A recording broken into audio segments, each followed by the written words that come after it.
En esta oportunidad estamos en el corregimiento de Palmito, municipio de Los Palmitos, departamento de Sucre, en la residencia de Jesús María Pérez Ortega, conocido popularmente, cariñosamente como Chucho. Chucho acaba de lanzarse al mundo de la literatura con su libro Luchas Campesinas y Reforma Agraria en Colombia. Queremos conversar con él para que nos hable de la historia de la ANUC en el municipio de Los Palmitos, comenzando, Chucho, de cuáles fueron los primeros movimientos, y con la ANUC que se empezó la lucha por la tierra, si hubo movimientos anteriores a la aparición de la ANUC en recuperación de la lucha campesina. Sea usted bienvenido a esta recuperación de la memoria histórica aquí en el municipio de Los Palmitos. Bueno, gracias, Roger. Importante tu pregunta. La lucha campesina acá en el municipio de Los Palmitos pues no fue simplemente producto de la ANUC. Aquí se dieron organizaciones agrarias desde el momento mismo en que empiezan a darse en el conjunto del país. Era el mismo problema. Y así como surgieron los sindicatos agrarios en otras regiones del país, también en el municipio de Los Palmitos hubieron sindicatos agrarios. Y fue a través de los sindicatos agrarios que los arrendatarios y aparceros del corregimiento de Los Palmitos, porque en ese momento era un corregimiento. ¿Todavía no era municipio? No era municipio, era un corregimiento. De Corozal. De Corozal. ¿Y de qué año estamos hablando, por ejemplo? Estamos hablando de la década de los 40. Eso es correcto. De los 40. Entonces, acá la primera labor agrícola que se desarrolló acá, además de la tradicional que era la yuca y el ñame y maíz, se empieza a desarrollar el cultivo del tabaco. Entonces, es a través del cultivo del tabaco que se conforman los sindicatos de arrendatarios y aparceros cosechadores de tabaco. Y entonces se constituye el Instituto de Fomento Tabacalero Intabaco. Y es el Instituto de Fomento Tabacalero Intabaco el que empieza a velar por la búsqueda de soluciones a los conflictos de los aparceros y arrendatarios cosechadores de tabaco. Y es precisamente las primeras luchas por la tierra y las primeras conquistas por la tierra que se dan no solamente en el municipio de San Pedro, sino el municipio de Los Palmitos, y sino también San Pedro, Coloso y Tolu Viejo, pues se dan en esa época, y las primeras luchas por la tierra se dan a través del Intabaco, y es él el que le asigna la tierra a los campesinos. Entonces no fue la ANUC. Luego, a partir de la década de los 60, cuando se crea el INCORA, aquí no tuvo ninguna operación.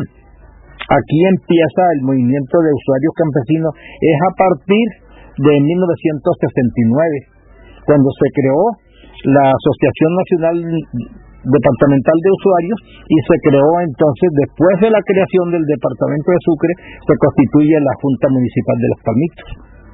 La Junta Municipal de Los Palmitos se constituye con 4 comités heredales: Sabana de Pedro, Palmas de Vino, Sabana de Beltrán y Palmito Atillo. Aquí había la Asociación de Usuarios Campesinos de Palmito Atillo y los caseríos que hoy conforman las comunidades de San Jaime, Puerto Asís, El Laurel y El Triunfo.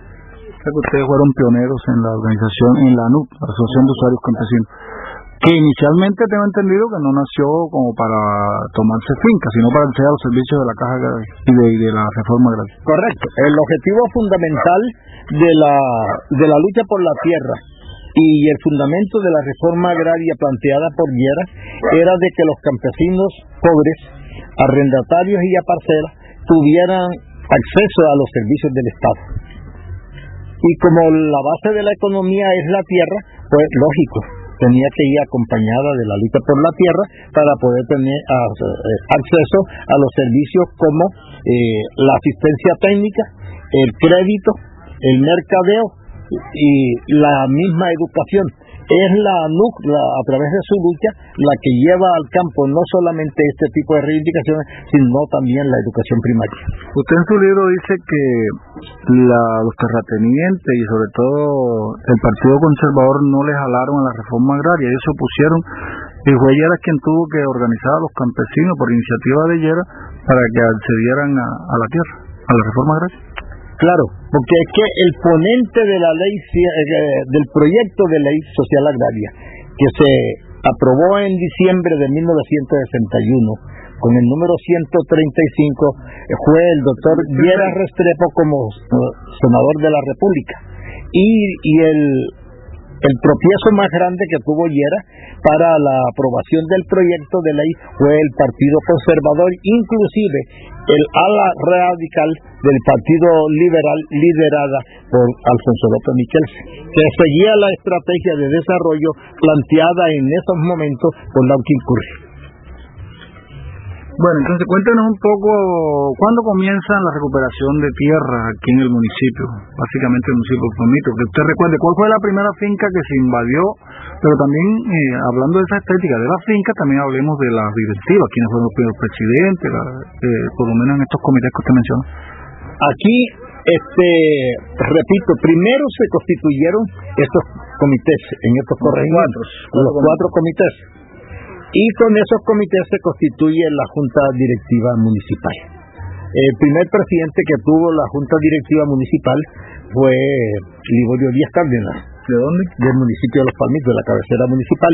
Y ahí estuvo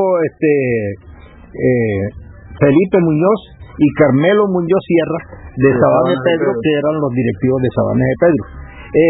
Tuvo mi persona, Guillermo Mesa, acá Adelmo Pérez y Eduardo, que fueron los representantes de acá, de el comité de aquí de Palmito Atillo.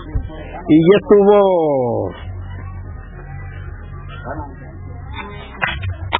que era un apellido Pérez. Y acá Luis Sánchez en Sabanas del Tren. Entonces, la Junta se constituían con los representantes de los comités veredales. Entonces, estos comités veredales fueron los que hicieron parte para la constitución de la Junta Municipal de Los Palmitos. Entonces, se empieza la lucha. Pero aquí hubieron 2 fincas que se adquirieron no por la toma directa de la tierra de los campesinos, sino por intermediación del INCORA. Por ejemplo, la finca Membrillal, al lado del casco urbano del municipio de Los Palmitos, en la parte de atrás de la concentración escolar. Correcto, que se negoció de manera directa en el año de 1970, antes de la lucha por la tierra. Lo mismo la finca La Soledad, aquí en la zona de Atillo, que se adquiere en noviembre también de 1990, y ya los campesinos se meten acá en la finca ya legalmente, y se constituye la empresa comunitaria La Soledad en febrero 11 de 1971.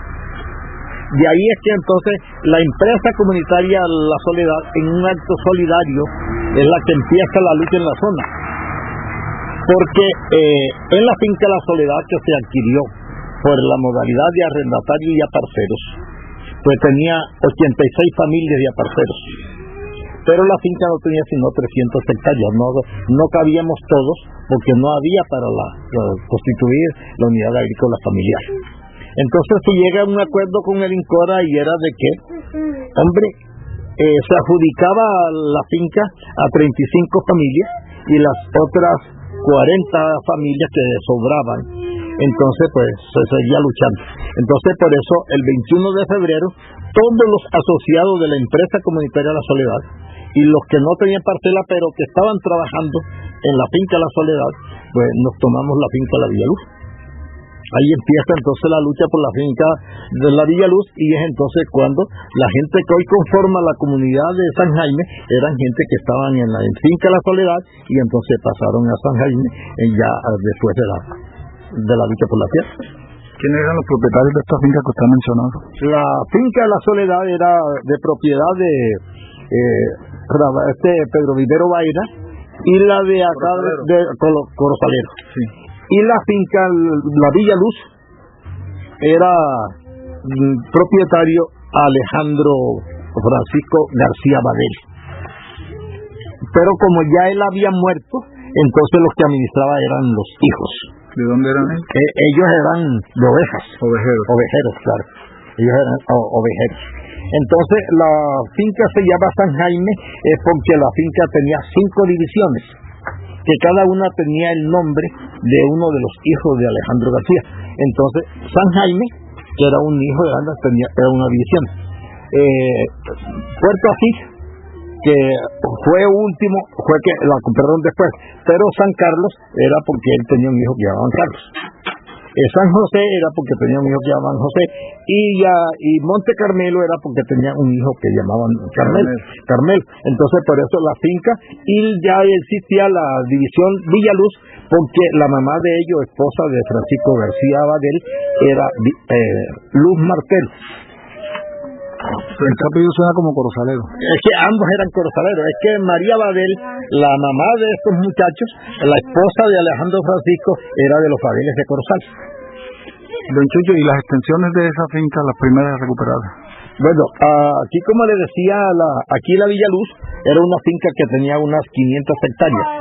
Pero entonces, como los propietarios entraron a negociar rápidamente, entonces la ley establecía de que los propietarios que vendieran voluntariamente, que no hubiera que expropiarlo, pues tenían derecho a reservarse 100 hectáreas, o por lo menos el equivalente a 2 unidades agrícolas familiares. Entonces, como ellos negociaron la finca, así se puede decir casi que con pocas presiones, porque desde el momento que se llegó a un acuerdo con ellos, inclusive ellos, antes de proseguir en la negociación de la finca, se dieron 100 hectáreas a los que hoy conforman la comunidad de San Jaime en comodato, para ellos seguir entonces el proceso de negociación. Entonces ellos negociaron la finca San Jaime, la división San Jaime y la división Puerto Asís y San Jerónimo, en un valor de unas 200 y pico hectáreas, y se reservaron 150. Y esa fue la que después compraron estos Benítez de San Pedro.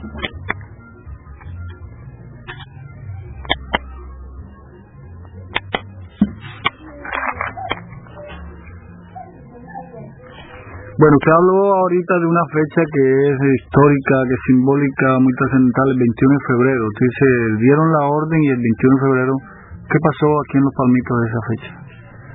Es que el municipio de Los Palmitos pues fue uno de los municipios que al lado de San Pedro y Betulia sobresalió en la lucha por la tierra, porque eran los municipios donde imperaba mayormente los campesinos pobres, las necesidades, y a donde estaban los más grandes latifundios.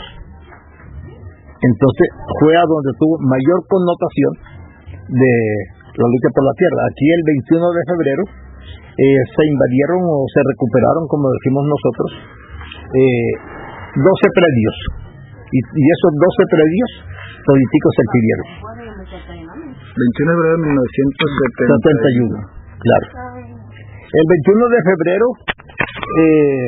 yo planteo en el libro, y así fue, es que la radicalización del movimiento campesino no fue porque tenía ese objetivo, sino porque el gobierno lo empujó a asumir esa actitud.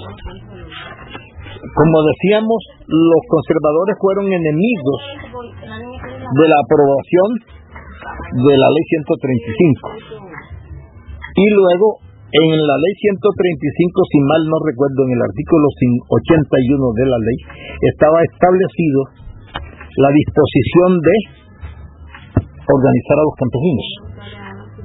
Lleras, tan pronto fue electo presidente, de una vez constituyó un comité para que hiciera el estudio, la evaluación de cuáles serían los procedimientos para organizar a los campesinos.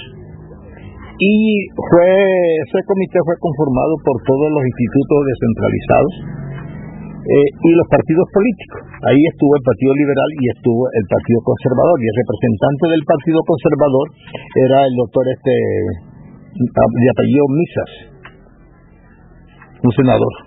Era el representante del Partido Conservador y era dirigente de la Caja de Agraria de José Elías del Hierro.